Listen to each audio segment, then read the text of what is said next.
नमस्कार, the wire live में आपका स्वागत है। मैं कृष्णकांत। हम अभी मध्य प्रदेश के बड़वानी जिले में हैं। हमारे साथ में सामाजिक कार्यकर्ता मेधा पाटेकर हैं। हम यहाँ पर आए हैं सरदार सरोवर बांध के जो विस्थापित हैं उनकी पड़ताल करने। 60 साल तक जो है लगातार जो है भारत की लोकतांत्रिक सरकार ने अपने ही नागरिकों से संघर्ष किया और अंत में चुनी हुई सरकार ने अपनी ही जनता को हरा करके उसका जश्न भी मना लिया है। हमारे साथ मेधा जी हैं जो आपको इस परियोजना और इसके पीड़ितों के बारे में डिटेल में बताएंगी। मेधा जी, कैसे देखती हैं इस पूरे वाकये को कि सरकार ने जश्न मना लिया, प्रधानमंत्री ने, और 40,000 से ऊपर परिवार जो है, जैसा कि आप लोग बता रहे हैं, वो न उनका पुनर्वास हुआ, न उनको कोई मुआवजा ढंग का मिला है। और वो लोग जब प्रधानमंत्री अपना जन्मदिन मनाकर बांध का उद्घाटन कर रहे थे तो आप लोग सब लोग पानी में बैठे हुए और मुआवजे की मांग कर रहे थे। इसमें स्थिति थोड़ी साफ होनी चाहिए जी। ये बांध जो है वो पहले तो छोटा बनना था जी। 162 फीट का, जिसका शिलान्यास पंडित नेहरू ने 1961 में किया था। जी। उस समय जिन गुजरात के 6 गांव की जमीनें ली गई उनको अभी तक बसाया नहीं गया गुजरात में। वो हमारे साथ बहुत लड़े, तब जाकर उनको कुछ 36,000 की ऑफर की गई, जो बहुतांश लोगों ने लिया ही नहीं। तो इससे क्या मतलब है? हम भी बांध के लिए उजड़ रहे हैं तो हमें भी पुनर्वास ही पूरा चाहिए। खैर, वो जो बांध था वो तो 162 फीट का होना था, डूब गुजरात में ही सीमित होनी थी। उसके बाद गुजरात, महाराष्ट्र, मध्य प्रदेश में जो विवाद हुआ तो इंदिरा गांधी जी के होते हुए उन्होंने एक ट्रिब्यूनल गठित किया जो अपने inter state tribunal, water dispute tribunal act 1956 के तहत था। ट्रिब्यूनल ने 10 साल तक सुनवाई की, पर किसकी? राज्य सरकारों के, उनके नुमाइंदे, अधिवक्ता और टेक्निकल एक्सपर्ट्स की। एक भी गांव में ट्रिब्यूनल गया नहीं 10 साल में। 3 मंदिरों को उन्होंने भेंट दी, जिसमें कोटेश्वर, हापेश्वर, शूलपणेश्वर, ये 3 महत्व के मंदिर। न छोटे मंदिरों को देखा, न बड़े घरों को देखा, न पहाड़ न निमाड़ की मैदानी स्थिति देखी जहां बड़े बड़े गांव हैं। और फैसला दे दिया। फैसला तब आया जब मोरारजी देसाई जी प्रधानमंत्री थे, जैसे आज गुजरात के ही प्रधानमंत्री है। तो मोरारजी देसाई के प्रधानमंत्री बनते ही फैसला आया, जिसमें एक मध्य प्रदेश और महाराष्ट्र को एक प्रकार से बड़ा धक्का बैठा, क्योंकि मध्य प्रदेश को और महाराष्ट्र को उन्होंने एक बूंद पानी नहीं मंजूर किया, मात्र बिजली के 56% मध्य प्रदेश को और 27% महाराष्ट्र। और जितनी बनेगी बिजली उसके ये परसेंटेज तो बनेगी नहीं। अगर पानी ही निकाल देंगे, पानी भर के नहीं रखेंगे तो बिजली बनेगी नहीं। तो क्या मिलेगा मध्य प्रदेश, महाराष्ट्र को? निश्चित नहीं। और बिजली भी कितनी? 1450 मेगावाट क्षमता है।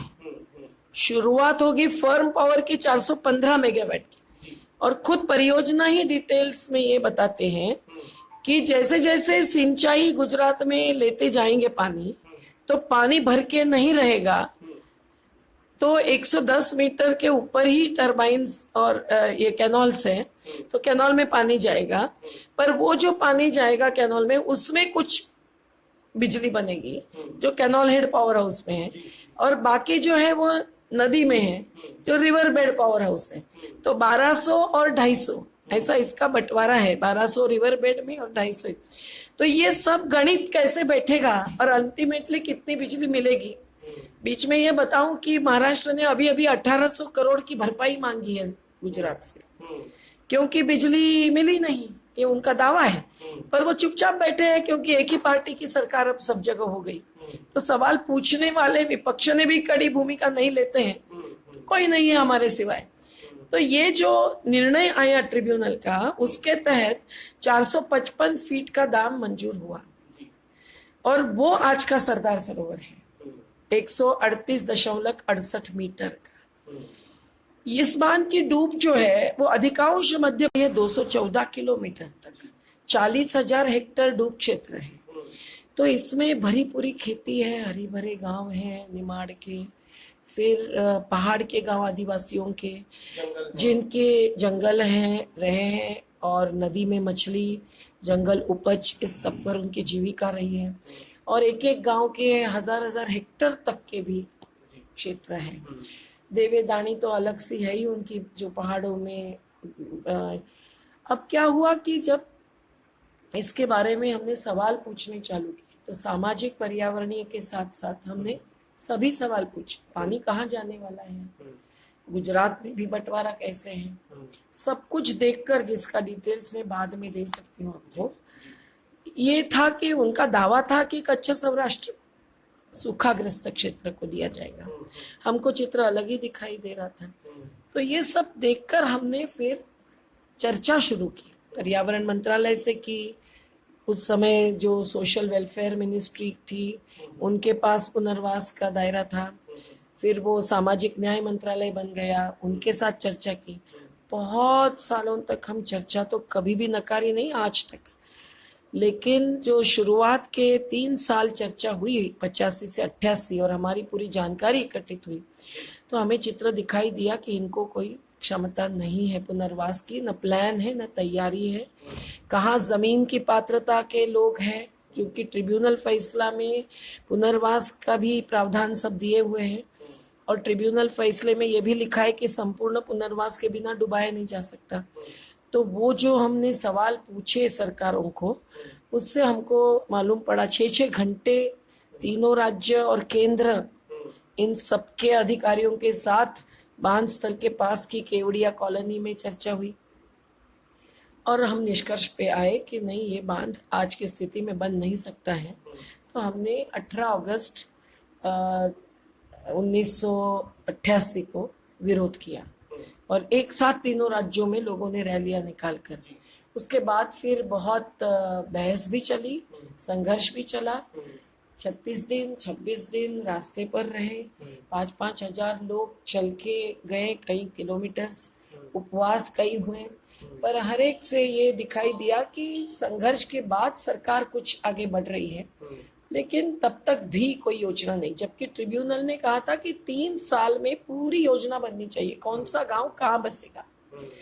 और ट्रिब्यूनल में बहुत कुछ बातें हैं जो प्रोग्रेसिव है, पूरे एमेनिटीज मिलनी चाहिए पुनर्वास की दृष्टि से। लेकिन पुनर्वास आज तक बड़े बांधों के विस्थापितों को नहीं के बराबर मिला। यहाँ अगर अच्छी नीति है ऐसा माने तो भी जो देना है उसकी तैयारी नहीं की और 3 साल तो कहीं के चले गए। हम तो उसके बाद ही आए, क्योंकि 1979 के बाद 3 साल में करना था। हम 85 में नर्मदा घाटी में, मैं और मेरे साथ कुछ युवा कार्यकर्ता थे, महाराष्ट्र के थे, टाटा इंस्टीट्यूट के विद्यार्थी थे, और हमने जो इसको देखा एक एक करके, ये ख्याल आया कि विकास का नियोजन में बिल्कुल ही बड़ी त्रुटियां हैं और बड़े धोखे हैं और बड़े दावे झूठे हैं। पर्यावरणीय मंत्रालय ने भी ये समझा, तो उन्होंने 1987 तक मंजूरी रोक के रखी। विश्व बैंक 77 में जब राजीव गांधी थे, राजीव गांधी सरकार के समय में, 87 में, 84 में तो वो आए ही, 87 में, तो उस समय 100 के आसपास पर्यावरणविद, वैज्ञानिक और इन लोगों ने एक मेमोरेंडम भेजा था, जिसका उन्होंने संज्ञान नहीं लिया। और इसके बाद से सिर्फ आप नहीं, लगातार जो पर्यावरणविद हैं वो इस पर जो है आपत्ति जताते रहे कि ये विनाशकारी होगा। क्योंकि वही मैं बता रही थी कि क्योंकि विश्व बैंक का पैसा शुरू हो गया था थोड़ा सा, और फिर कमीशन चार्जेस उनको पेमेंट करने थे, और उन्होंने मंजूरी देते समय इतनी लंबी चौड़ी लिस्ट एनेक्शर में जोड़ी थी कि ये इतनी अभ्यास बाकी है। अभ्यास नहीं तो प्लान कैसे बनेगा। पहले जैसे कितने विस्थापित परिवार हैं, इसकी संख्या नहीं थी, डेस्क वर्क हुआ था, और कितनी जमीन डूबेगी तो उसके बदले जमीन कहाँ है वो प्लान में नहीं आया था, वगैरह वगैरह। और किसानों को तो ट्रिब्यूनल ने दिया था कुछ, पर ट्रिब्यूनल में भी जो कमियां थी वो आदिवासियों के बारे में थी, क्योंकि आदिवासियों के जंगल और कॉमन प्रॉपर्टी रिसोर्सेस उसका कोई दखल नहीं ली थी। आदिवासी शब्द ही नहीं था ट्रिब्यूनल के अवार्ड में, क्योंकि उन्होंने वहां भेंट ही नहीं दी थी, जबकि 50% से ज्यादा आदिवासी है और पूरा डूब क्षेत्र आदिवासी क्षेत्र है, अनुसूचित जनजाति क्षेत्र है। तो ये सब होते होते बहुत सारी प्रक्रिया गलत होते हुए हमको विरोध करना पड़ा, और विश्व बैंक ने भी एक ना एक प्रकार से मान ही लिया था कि प्लानिंग जारी है पर पूरा नहीं हुआ है। तो बहुत संघर्ष जब चला तब सरकार ने फिर भी बांध पर सवाल उठाना मना कर दिया था, पर विश्व बैंक ने सवाल उठाया और विश्व बैंक ने विशेष इंटरनेशनल कमीशन नियुक्त हुआ। इसका कारण ये भी था कि यूनाइटेड स्टेट्स के कांग्रेस की जो कमिटियां थी उन्होंने हमको बुलाया। क्यों बुलाया? क्योंकि जो मुख्य विदेशों के पैसे इस विश्व बैंक में लगते हैं, उनके शेयर कैपिटल होता है, उन लोगों का हक होता है वर्ल्ड बैंक को सवाल पूछने का। तो कई सारे अलग अलग देशों के संगठनों ने इसकी दखल ली और उन्होंने अपने अपने देश के जो बोर्ड ऑफ डायरेक्टर्स में डायरेक्टर्स थे उनको पूछा कि भाई क्या हो रहा है, आप लोग क्या देख रहे हैं, मॉनिटरिंग कौन कर रहा है, हमारा पैसा आप विश्व बैंक में डाल रहे हैं। आखिर में तो मेरा डॉलर या मेरा मार्क या मेरा पाउंड या मेरा येन लग रहा है, क्योंकि जापान के मुख्य ये थे सहायता, जापान के सुमितोमो हिताशी के टर्बाइन्स लगने थे, उनको सवाल पूछा। कनाडा के सीडा नाम की संस्था, ये बायलैटरल जो एजेंसीज थी, स्वीडन की स्वीडा, यूके की उस समय थी ओडीए और जापान की थी ओईसीएफ, ये सबके द्वारा ये लेन देन चल रही थी। कोई मशीन्स देने वाले थे, कोई अभ्यास करके देने वाले थे। तो सब देशों से, उनके ही नागरिकों से जब आवाज उठी कि हमारा पैसा कहाँ जा रहा है, तो विश्व बैंक को दखल लेनी पड़ी और विश्व बैंक के ने कई सारे समूह उनके अभ्यास के लिए यहाँ भेजे, मिशंस भेजे, उनको हमने यहाँ घेरा, सवाल किए, उनसे बातचीत की, हमको गिरफ्तार किया तो हम जेल में रहे भोपाल के।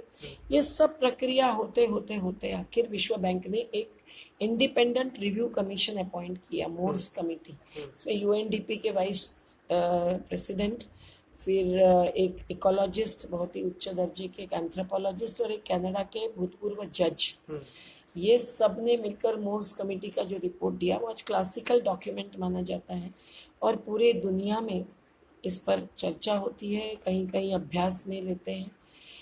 इन्होंने जो कहा वो आज सच उतर आया है। ने कहा था कि ये परियोजना तभी पूरी होगी अगर वो असमर्थनीय, मंजूर नहीं हो सकते ऐसे मार्गों से पूरी की जाएगी, अन्यथा नहीं। और न्याय अगर करना था केवल पुनर्वास के मुद्दे पर, तो ट्रिब्यूनल फैसले के अनुसार अमल करना था। उसमें जो त्रुटियां थी वो राज्य ने नीति बनाई, विश्व बैंक ने भी चालू थे तब तक दबाव डाला, हमारे संघर्ष का बहुत असर हुआ और नीति में और प्रावधान जोड़े गए। जैसे पुनर्वास स्थलों की सुविधा में चरागाह नहीं था, अरुंधति रॉय ने जो कहा है, लेकिन बच्चों की गार्डन थी। तो ये हास्यास्पद है ना, आदिवासी किसानों के क्षेत्र को उजड़ते हुए। तो ये पूरी प्रक्रिया पुनर्वास की नीति में प्रावधान बढ़ाने वाली, विकसित करने वाली हुई, जिसका जिक्र सुप्रीम कोर्ट ने 2000 के फैसले में किया, लेकिन अमल बहुत ही अधूरा और अन्यायकारक हो रहा था, इसीलिए संघर्ष करके लेना पड़ा। तो गुजरात के संघर्ष में भी गुजरात के विस्थापित जितने उतरे हमारे साथ, और कुछ एनजीओज के साथ शुरुआत में जमीन ले ली, लेकिन कोई पैसा लेने के लिए तैयार नहीं थे। तो महाराष्ट्र के भी पूरे लोगों ने पैसा न लेते हुए जमीन की मांग थी, गुजरात में भी, और सरकार ने भी जमीन देना पड़ेगी ये मान लिया था। तो करीबन 14,500 से 15,000 परिवारों को इस बार में जमीन मिली। तो आज कुछ भी नहीं मिला ऐसा नहीं हम कह सकते हैं, नहीं तो लोग भी कहेंगे कि संघर्ष आखिर मिला क्या। दुनिया में ऐसा कोई दूसरा बांध नहीं है जिसमें इतने लोगों को भी 5 एकड़ जमीन के साथ पुनर्वास मिला। तो अर्थात संघर्ष की इसमें भूमिका रही। लेकिन मध्य प्रदेश में सबसे ज्यादा डूब, सबसे बड़े गांव, पहाड़ में जंगल, तो यहाँ बड़े बड़े पेड़ जो दशलक्षों की संख्या में है, वहाँ आदिवासियों के देवेदानी, तो यहाँ मंदिर मस्जिद और पक्के मकान, 1 मंजिली मकान, केले पपीते के बगीचे, ऐसे गांव हैं जो अभी डूबे नहीं हैं पूरे। और एक नगर जिसमें से 1387 मकानों का भू अर्जन हो गया था।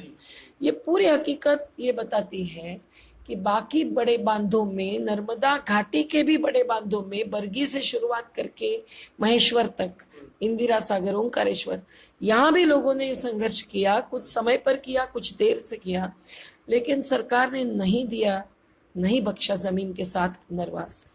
पर कानूनी और मैदानी दोनों लड़ाई को समन्वयित करते हुए सरदार सरोवर क्षेत्र में लोगों को ये मिला। फिर भी समस्याएं बाकी है। एक तो जिनको मिला है उनको कहीं जमीन मिली तो घर प्लॉट नहीं मिला, कहीं पुनर्वास स्थल की सुविधाएं नहीं मिली, और जो जिनका की बाकी है सब कुछ मिलना, ऐसे भी हजारों लोग हैं।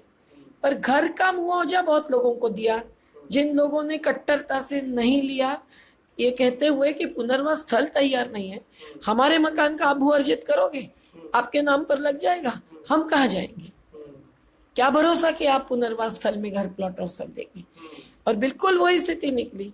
आज इनका आंकड़ों का खेल तो सरकार ने इतना किया कि 2005 के सुप्रीम कोर्ट के जजमेंट में गेम ऑफ नंबर्स करके एक तख्ता दिया है कि हर बार जिस साल इनको आगे की ऊंचाई की मंजूरी देनी थी, क्योंकि 2000 में एक फैसला आया सुप्रीम कोर्ट का, 94 में पहली बार हम लोग गए सुप्रीम कोर्ट में, तो 2000 के फैसले में उन्होंने एक प्रकार से प्रोजेक्ट आगे बढ़ना नामंजूर नहीं किया, पर 2 विरुद्ध 1 जज का फैसला था।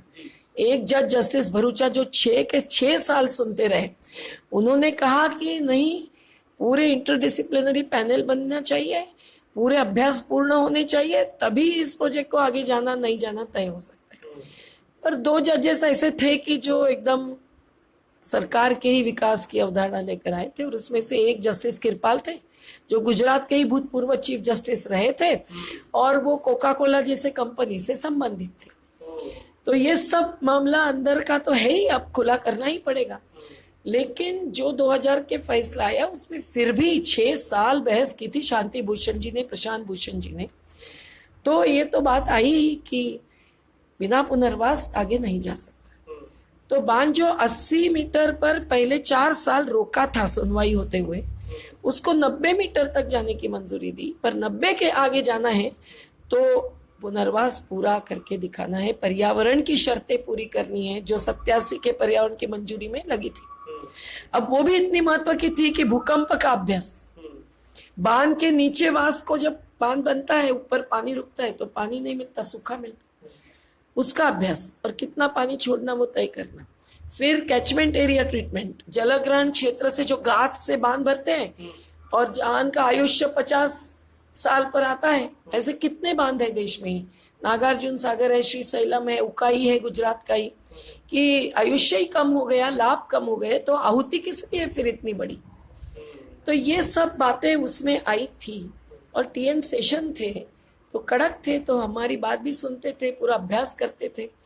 तो रिवर गैलरी गाइडलाइंस भी उन्होंने ही 1983 में बनाई, तब 1987 के मंजूरी में शर्तें आई, जिसका भी पालन नहीं किया, और मैं कह रही हूँ आज तक पालन नहीं किया है, आज तक पुनर्वास पूरा नहीं हुआ है।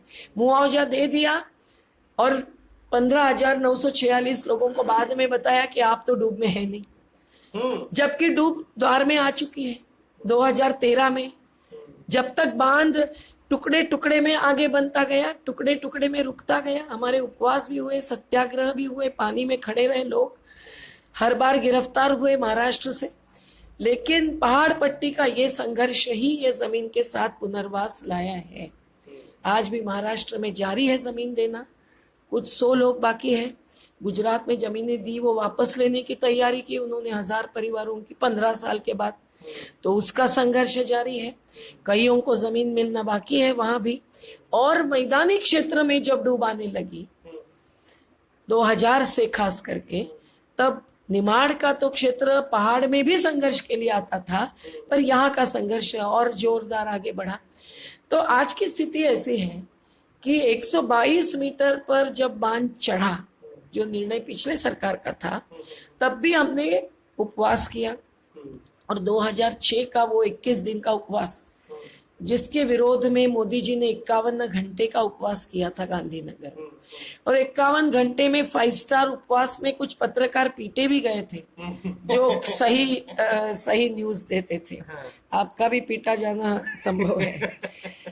तो ये बात है कि ये 21 दिन का उपवास विरुद्ध उस समय के मुख्यमंत्री नरेंद्र मोदी जी का 51 घंटे का कूलर बिलर लगा के उपवास, ये एक चित्र देश के सामने आया, आवाज उठी, विकास की अवधारणा पर सवाल उठे, पर्यावरणीय विनाश पर, नदी पर असर, विस्थापन पर, अर्थात ये सब सवाल उठे। उसके साथ गुजरात में कहाँ पानी जा रहा है, ये गुजरात के लोगों ने भी सवाल किए, कच्छ में कितना, सौराष्ट्र में कितना और कंपनियों को कितना।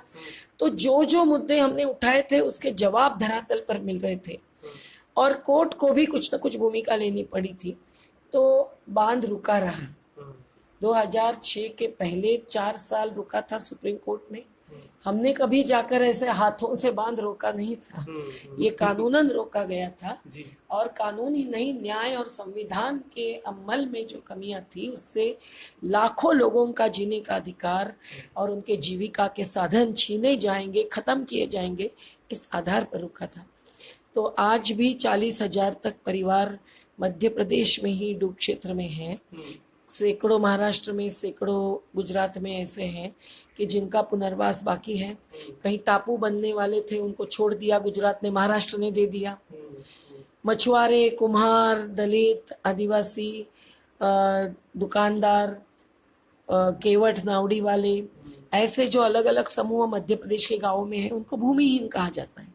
पर वो आजीविकाहीन तो कभी नहीं थे। उनकी जनसंख्या 60% है। उनको घर के बदले घर प्लॉट जो देना है वो तो देने को सरकार तैयार हो गई, लेकिन आजीविका पर हम अड़े रहे। तो 93 में विश्व बैंक ने भी सवाल किया और फिर एक्शन प्लान बना। ऑक्यूपेशनल रिहैबिलिटेशन दिया जाएगा, दूसरा धंधा शुरू करके दिया जाएगा, मजदूर को भी, मजदूर के बेटे को भी, कुम्हार को भी, उनके बेटे को। पर ये सब बात कागज पर रही और जमीन भी देने के बाद मध्य प्रदेश ने की ही नहीं। ये हिरदाराम भाई है, इनके 4 हेक्टेयर जमीन डूब में जाते हुए और नहरों में भी जमीन जा रही थी, जो ओंकारेश्वर ऊपर के बांध की नहरें आई थी। रोक दिया गांव वालों ने कि हमको पूरी सिंचित जमीन होते हुए नहरों की जरूरत क्या है। हाईकोर्ट ने मान लिया, तब थोड़ा रुका।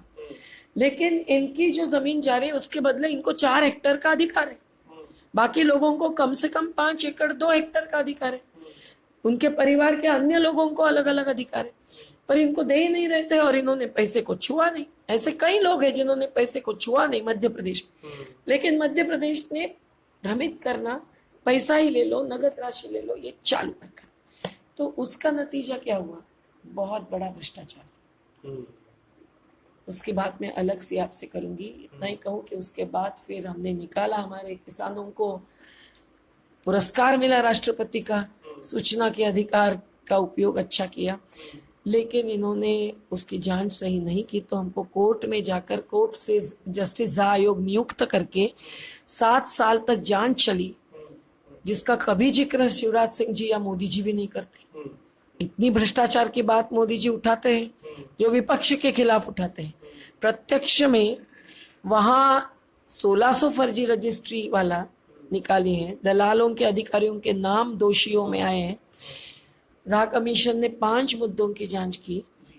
जो आजीविका देनी थी उसके बदले भूमिहीनों को भी पैसा देना, छोटा सा 49,000 तक देना चालू किया। तो उसकी भी जांच की कि हमने आरोप किया था, उदाहरण दिए थे, पैसा खा रहे हैं, आजीविका नहीं मिली है। और पुनर्वास स्थल के निर्माण कार्य में तो सीएजी की भी रिपोर्ट आई, हमने वो भी मुद्दे उठाए, प्रत्यक्ष धरातल की स्थिति रखी। वो जांच झा आयोग को मिल गई। तो झा आयोग ने आईआईटी मुंबई और मैनेज भोपाल से वो जांच करवाई। उसमें आ गया कि बहुत बड़ा गफला हुआ है। तो फिर 40 इंजीनियर्स जिनको सस्पेंड भी किया था, लेकिन बाद में नौकरी से हटाना पड़ा। आज भी पुनर्वास स्थलों की गुणवत्ता इसी कारण कम है। स्थल गलत चुने गए, कपास की मिट्टी के, उसमें धस रहे हैं, दरारें आ रही हैं। पानी की व्यवस्था का सोचा नहीं, ग्राउंड वाटर लेवल एसेस नहीं किया। ऐसा ही होता है विस्थापितों के साथ। भाखरा नांदगल के विस्थापित आज भी बोलते हैं उद्विग्नता से कि हम तोड़ना चाहते हैं बांध को। तो बड़े बांध, बड़े लाभ, बड़ी चमक धमक का जो चित्र है वो एक तरफा होता है। प्रत्यक्ष में शहर के लोगों को अपनी जलती हुई बिजली, जो बिना कारण जलती है, देखिए, बंद करो, ये बिजली के लिए कौन कीमत चुका रहा है, ये समझ में नहीं आता और उनके आंखों के सामने नहीं रहता। तो ये जरूरी है कहना कि जिस प्रकार से पुनर्वास का नियोजन होना है वो नहीं होता, कानून का पालन नहीं होता, तो आज की स्थिति आती है। अब करोड़ों के पैकेजेस लेने में पड़े हैं, अब करोड़ों के ठेके देने में पड़े हैं, पर आज भी पुनर्वास स्थल तैयार नहीं है। आदेश है सुप्रीम कोर्ट का 2017 का कि सभी सुविधा देनी पड़ेगी, लेकिन वो भी नहीं दिए हैं और दे नहीं पा रहे हैं, तो निश्चित रूप से बिना पुनर्वास डूब लाने जा रहे हैं। और ये ट्रिब्यूनल फैसले से सबका उल्लंघन है, तो लोग आक्रोशित है। अब अच्छा, इसमें ट्रिब्यूनल के फैसले का भी उल्लंघन हुआ, सरकार की अपनी घोषणा का भी उल्लंघन हुआ और सुप्रीम कोर्ट के निर्णय का भी, फैसलों का भी उल्लंघन। 92 में पहला फैसला आया ट्रिब्यूनल का पालन करो, 2000 में आया ट्रिब्यूनल और राज्य के ऊपर और प्रावधान दिए उनका पालन करो, एक्शन प्लान्स का पालन करो। आधा अधूरा होता गया। उनको कैश फेंको, तमाशा देखो, ये करना था। जिसको सुप्रीम कोर्ट ने कहा कि आज तक तो कैश देने के कारण बर्बादी हुई है, पर इस योजना में तो इतनी अच्छी पॉलिसी है, तो फिर क्यों रोके हैं बांध करके सुप्रीम कोर्ट ने मंजूरी दी। आज सुप्रीम कोर्ट को भी फंसाया है इन्होंने, शपथ पत्र झूठे दिए हैं, बार बार बदलते आंकड़े दिए हैं, और 2008 से तो कहना चालू किया, हाथ ऊपर किए नर्मदे हर, कि भाई कोई बाकी नहीं, जीरो बैलेंस। आप एनसीए के नर्मदा कंट्रोल अथॉरिटी जो इंटर स्टेट मॉनिटरिंग बॉडी है, उनके शपथ पत्र देखिए, उनकी रिपोर्ट्स देखिए, उसमें सब में जीरो बैलेंस बताना चालू किया। अचानक 3 साल के बाद 1500 लोग, हम लोग 15 दिन एनसीए के कंपाउंड में रहे, वहीं खाना खाए, रहने तो दिया उन्होंने, संवाद तो वो करते हैं, लेकिन उन्होंने उस समय से फिर रिपोर्ट में लाना चालू किया फुटनोट में कि 2143 परिवारों को जमीन देना बाकी है। प्रत्यक्ष संख्या उससे भी ज्यादा है, और आज भी जमीन नहीं मिली। तो पहले जीरो बैलेंस घोषित कर दिया और फिर बाद में माना कि अभी बाकी है मानना पड़ा फुटनोट में। पर फिर सुप्रीम कोर्ट में फिर से 2015 में भी रिपोर्ट दिया कि पूरा पुनर्वास खत्म। मैं आपको वो कागज दिखाऊंगी कि जिसमें अलीराजपुर जिला जीरो बैलेंस, संख्या दी है परिवारों की, ऐसा भी नहीं कि केवल जीरो बैलेंस लिखा दिया, संख्या दी है, और फिर उतने पर पुनर्वसित दिखाए, प्रभावित कितने, पुनर्वसित कितने, बैलेंस कितना। ये सुप्रीम कोर्ट को 2015 में देने के बाद 2017 में फिर अलग आंकड़े देते हैं। उसमें 80 मीटर के बांध के नीचे जो प्रभावित हुए हैं, तब से जो उनकी जमीन, उनके भी नाम है। और फिर सुप्रीम कोर्ट कहता है कि ये जो कैश दे रहे हैं वो कम है, गलत है। 2017 में नहीं कहा, पर पहले फैसलों में, वो भी 3 न्यायाधीशों के बेंच के फैसले हैं, तो उनका भी उल्लंघन नहीं हो सकता जब तक वो फैसले निरस्त नहीं हो जाते, और उनमें सब कुछ लिखा हुआ है। तो इन्होंने फिर 60 लाख रुपया दिया, 5.5 लाख के बदले 2 हेक्टेयर जमीन का हक है, तो 60 लाख दीजिए। और ये फर्जी घोटाले में फंसाए गए, उनके बारे में पूरा हकीकत अभी भी कोर्ट के सामने आई नहीं, पर जितना हम रख सके मुख्य न्यायाधीश के सामने, उतने उन्होंने कहना किया कि उनको 15 लाख तो दे दीजिए। अब वो भी पूरे लोगों को नहीं मिले हैं, आधे लोगों को, परिवारों को मिले हैं, तो वो भी बाकी है। Supreme Court petitioner number 1 Kailash Avasya और उनकी परिवार, अभी भी 60 लाख नहीं मिले हैं। भादल जैसे गांव जहां की जमीन आधे लोगों को दी, आधी बाकी है, उनका अभी निराकरण नहीं हुआ है। फर्जी कितने लोग फंसाए गए, तो 1358, ये सरकार ने सुप्रीम कोर्ट में कहा, क्योंकि सूची है झा आयोग के रिपोर्ट में। हमने एक्चुअल काउंट किया तो 1386 निकले, थोड़ा सा फर्क आया 30 का, पर 1358 को भी न देते हुए अब वो संख्या आधी बता रहे, 993। बहुत बड़ा मैनिपुलेशन इन्होंने किया है, उसमें वो फंसते भी गए हैं। आज की 2 महीने में इन्होंने कितने आंकड़े बदले हैं। पहला वक्तव्य आया एनवीडीए के आयुक्त का नर्मदा। अच्छा, कुल कितने ऐसे लोग हैं 40,000 परिवारों में जिनको पूर्णतः मुआवजा मिला हो, जिनको जमीन, भूखंड, खेत के बदले खेत और पैसा भी घर बनाने का, ऐसी संख्या है कुछ लोगों की? देखिए, कुछ ना कुछ कमी है, इसीलिए लोग वहां रहते हैं। जिनको जो मिला है, जो मिला है उसमें अगर आपका घर प्लॉट मिला समझो, और वो 5 फीट गड्ढे में है और काली कपास की मिट्टी है, लाखों रुपए आपको भराव और नींव बनाने में ही लगते हैं। अब वो तो पैसा नहीं दिया, जबकि नीति थी कि समतलीकरण करना, विकसित प्लॉट देना, ये नर्मदा प्राधिकरण की जिम्मेदारी। जी। ये कहने लगे कि वो ले लो, नहीं तो 20,000 रुपए ले लो। वो भी आदेश बीच में कभी आया। अच्छा, घर प्लॉट बाद में दिए, मुआवजा पहले दिया। मुआवजा देने के बाद अब 15-20 साल हो गए। अब क्या कर्जदार किसानों के पास रहता है पैसा? और इतना पैसा काफी भी नहीं। रिप्लेसमेंट वैल्यू देनी थी, उसके बदले कम दी। तो रिप्लेसमेंट वैसे के वैसे घर बनाना संभव ही नहीं। आज तो घरों की कीमत 10 गुना बढ़ी है। तो ये सब होते हुए और पुनर्वास स्थल पर सुविधा ही नहीं, लोग लेंगे कैसे, जाएंगे कैसे? अच्छा, ये हृदय राम जी बता रहे थे कि जैसे इनको खेत के बदले खेत मिला, जमीन के बदले जमीन उतनी ही मिली जितनी इनको चाहिए थी, जितनी पात्रता थी। इनको पैसे भी मिले घर बनाने के, लेकिन इनका खेत 130 किलोमीटर दूर है और वहां घर प्लॉट भी नहीं दिया है, घर प्लॉट भी नहीं, वहां पुनर्वास स्थल नहीं बनाया है। इनके साथ जिन 53 पिटिशनर्स में से 20 को उधर धार तहसील में जमीन दी, 20-21 को खलघाट में हाईवे के किनारे अच्छी जमीन दी है। उनको भी सबको घर प्लॉट नहीं दिए, आधे लोगों को दिए। इस साइड भी जो है धार तहसील में, उनको भी किसी को घर प्लॉट नहीं दिए। थोड़े से लोगों को घर प्लॉट का नंबर कागज पर दिया है तो दिखाया नहीं है। तो ऐसी स्थिति में गांव भरे पूरे हैं, सरकारी तिजोरी खाली हुई है और पुनर्वास स्थल भी खाली पड़े हैं। कुछ पुनर्वास स्थलों पर बड़े लोगों ने, चलो रास्ते के किनारे आने मिलता है, नदी किनारे थे 5 किलोमीटर अंदर, उसके बदले हम किनारे आए, वगैरह वगैरह सोचकर कहीं ना कहीं अपना मकान बना दिया, जो उनके खुद के पैसे डालकर बनाया। आज सरकार उसको पेश कर रही है कोर्ट में कि देखिए कितना अच्छा पुनर्वास किया। पर अभी जिनकी ऐसी क्षमता नहीं है उनका क्या होगा, ये सोचना है। ये पूरी हकीकत बताती है कि सरकार के नियोजन में सामाजिक और पर्यावरणीय बातें नहीं आई है, उसका सही स्थान उसको नहीं मिला है। पहले पुनर्वास फिर विस्थापन, इस सिद्धांत को उन्होंने डुबा दिया है। और आज स्थिति ऐसी है कि वो अगर पानी भरेंगे 139 तक तो जल हिंसा या जल हत्या हो जाएगी। अभी तक उन्होंने जो पानी भरा है उसमें निमाड़ के मैदानी गांव डूबे नहीं थे, अब उसकी बारी है। यहाँ हर गांव में 2-2 हजार बड़े पेड़ हैं, हर गांव में 1.5-2 हजार मवेशी हैं, हर गांव में 10 मंदिरें और मस्जिदें हैं। और ये सबका स्थलांतर या पुनर्वास नहीं होना है तो डूबलानी ही नहीं है।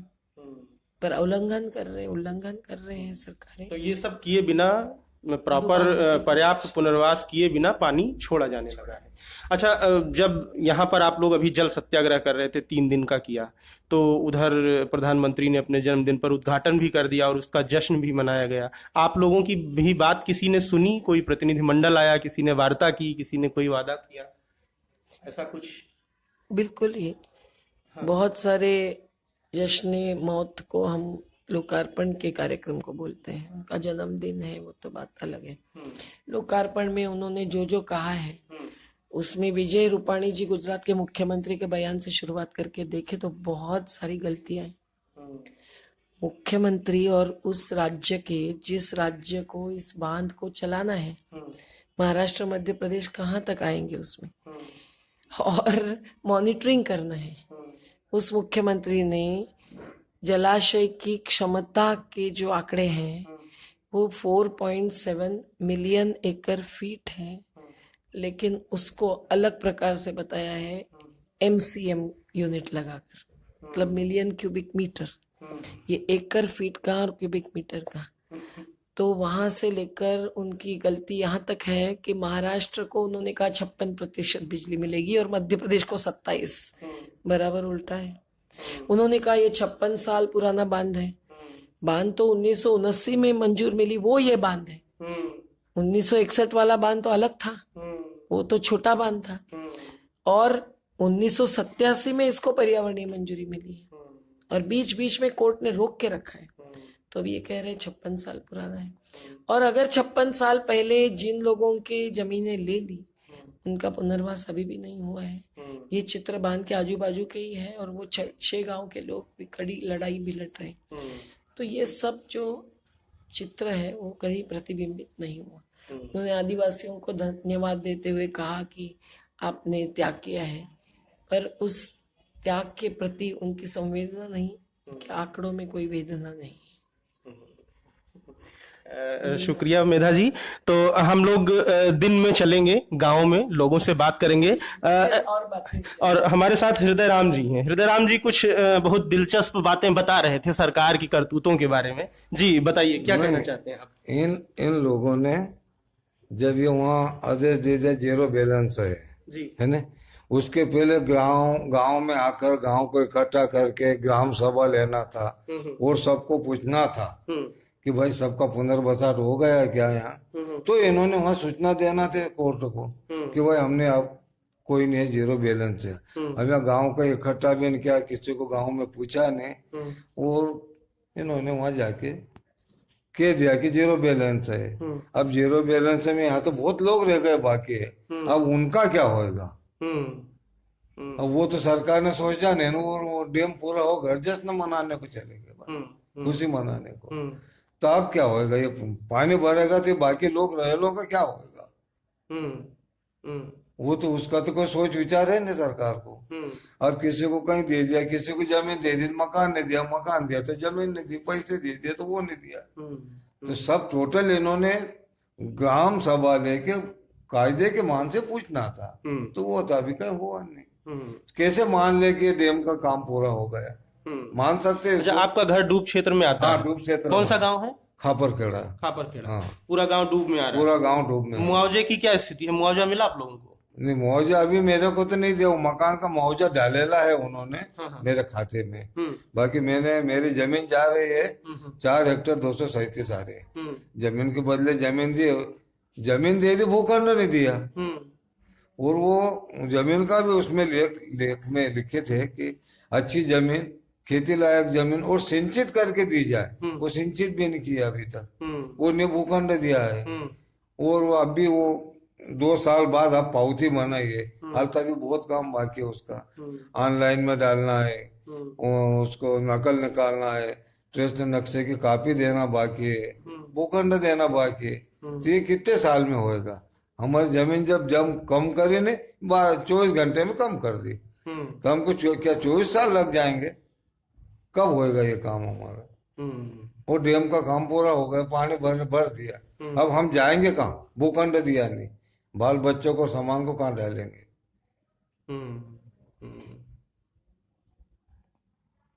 ऐसा है, और क्या दूसरा से हम कहीं कह नहीं सकते हैं। अच्छा, इसकी शिकायत नहीं की आपने? मुक्ति शिकायत की, जीआरए ने आदेश दे दिया।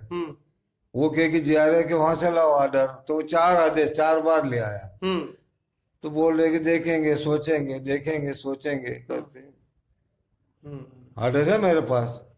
अभी 11 तारीख को ये जुलाई में 11 को गया था मैं, क्योंकि और दे देता हूँ मैं आदेश। मैंने को अब आदेश दे के कितने का आदेश दोगे मुझे? मेरी तो थैली भरा गई।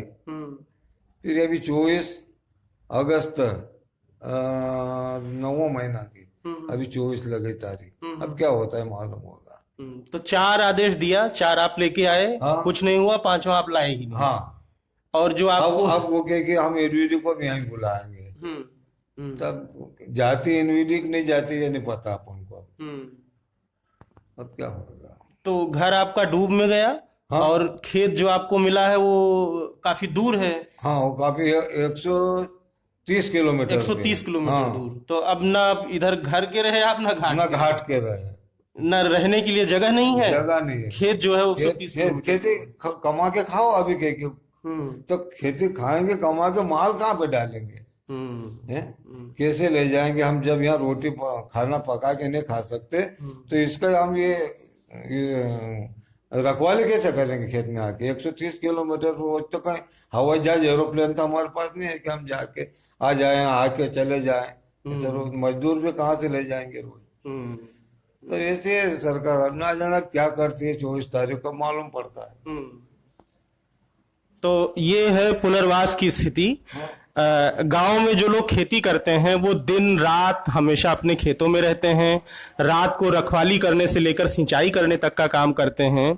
130 किलोमीटर में इंदौर से जब मैं यहाँ पर आया हूँ बड़वानी जिले में मुझे आने में, ट्रेवल करने में 4 घंटे लगे हैं। अगर किसान 4 घंटे ट्रेवल करके खेती करने जाएगा तो वो कौन सी खेती करेगा? सरकार को पुनर्वास करना चाहिए था, लेकिन जिन कुछ लोगों को जमीनें दी हैं, जिनको भूखंड दिए हैं, उनके बारे में उन सुप्रीम कोर्ट के निर्देशों का, अपनी घोषणाओं का ख्याल रखना चाहिए था।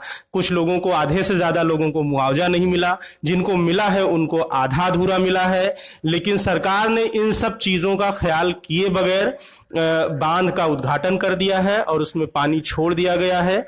जो डूब क्षेत्र में जो भी गांव आए हैं, उनके लोगों के सामने रहने और आजीविका का, जिंदा रहने का संकट खड़ा हो गया है और सरकार अभी भी इस पर कुछ सुनने को नहीं तैयार है। 3 दिन का जो जल सत्याग्रह था मेधा पाटेकर के साथ ग्रामीणों का, वो खत्म हो गया है। आगे अब देखना है कि लोग क्या करते हैं, क्योंकि सरकार उनके लिए कुछ नहीं कर रही है। उम्र बीत जाती है एक घर बनाने में, तुम तरस नहीं खाते बस्तियां डुबाने में। इसी के साथ अभी फिलहाल इतना ही। हम आगे मिलेंगे किसी डूब क्षेत्र के किसी गांव में, जहां से वहां का दृश्य दिखाएंगे आपको। धन्यवाद।